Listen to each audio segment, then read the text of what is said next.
खुदा ने हर नबी को एक खास खास चीजें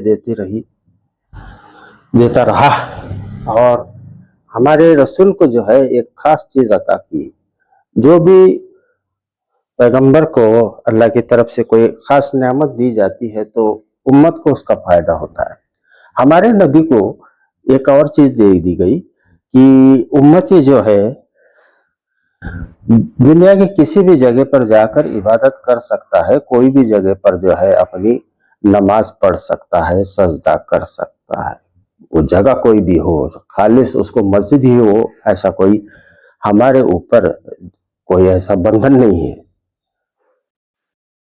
अब हो रहा क्या मालूम क्या, हम जो है इस बात को लेकर जो है जब भी जुम्मा का नमाज आता है, जब जुम्मे के नमाज को मुसलमान निकलता है तो सबसे पहले जो है वो मस्जिद की तरफ निकलने के बाद मस्जिद, अब देखिए बड़े शहरों में मुश्किल क्या आती है कि मस्जिद एक तो होती है, उसमें एक छोटा सा दायरा होता है, एक लिमिटेड लोग नमाज पढ़ सकते हैं। अब जुमे को जो है मुसलमान जो है ट्रिपल की अमाउंट में अगर वहां आ जाएंगे तो मस्जिद जल्दी भर जाएगी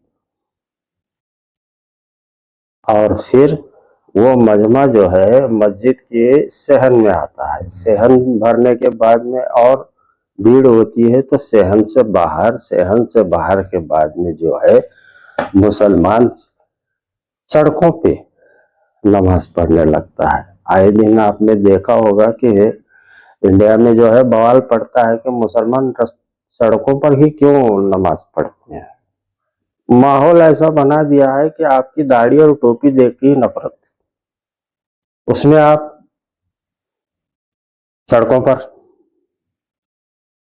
आप नमाज पढ़ रहे हो, आप और खुदा का मामला है, लेकिन माहौल ऐसा बन गया है कि आपको देखते ही नफरत होती है। उसमें आप सड़क जाम करोगे तो नफरतों में इजाफा होगा या कमी आएगी। फिर जो है हमें जलील किया जाता है, पुलिस वाले ने जूतों से जो है बैठे हुए नमाजी को पीटना शुरू कर दिया। ये मौका हमने दिया उनको। हम जो है इतना फ्लेक्सिबल भी नहीं है कि हम समझ सके कि हम कर क्या रहे हैं, हम कहाँ नमाज पढ़ रहे हैं। हमें हमारी नमाज की फिक्र है, लेकिन दूसरों की दिक्कत का हमें कोई पड़ी ही नहीं है, सोचते ही नहीं है इसके बारे में। वक्त नमाज का वक्त होता है, हम लोग कहीं भी शुरू हो जाते हैं, स्टेशन नहीं छोड़ते। बाज औकात आपने देखा होगा कि चलती ट्रेन में बड़े मियाँ शुरू कर दिया नमाज। अब जो है दूसरे लोगों को जो दिक्कत होती है वो आपके आजू बाजू चिल्लाना शुरू करते हैं। अब मौसम ऐसा चल रहा है, आपका ध्यान लगेगा नमाज में। आप अपने आप को एक समझा रहे हो कि मैं नमाज पढ़ रहा हूँ, लेकिन आपकी नमाज में खुलूस नहीं आएगा साहब। उसके जिम्मेदार आप खुद हैं।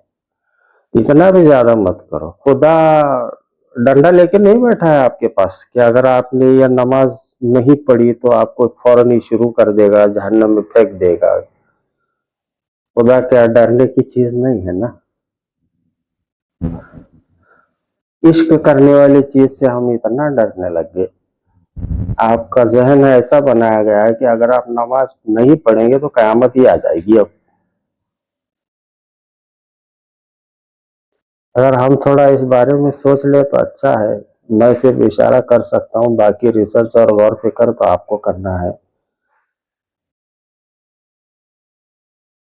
न जाने क्या होता है, नमाज न पढ़ो तो कयामत आ जाए। फौरन नहीं, आपको इतनी बड़ी सजा आग में नहीं डालेगा आपको। समझ लीजिए आप समझदार लोग हो। बस कोई जो है आपको बता देता है, आप अंधे होकर जो है उस पर अमल करना शुरू कर देते हो। आपकी अकल पर जो है पर्दे तो नहीं कहूंगा मैं, धूल पड़ी हुई है। इस एक बार फूंक मार लीजिए और पॉजिटिव अप्रोच के साथ, इल्म के साथ, समझदारी के साथ मजहब को समझेंगे तो आपको जलालत नहीं उठानी पड़ेगी। हो सके तो वो इसे जरा दूसरों तक भी पहुंचाइए, ताकि अगर आप समझ गए होंगे तो वो भी समझ लेगा बेचारा।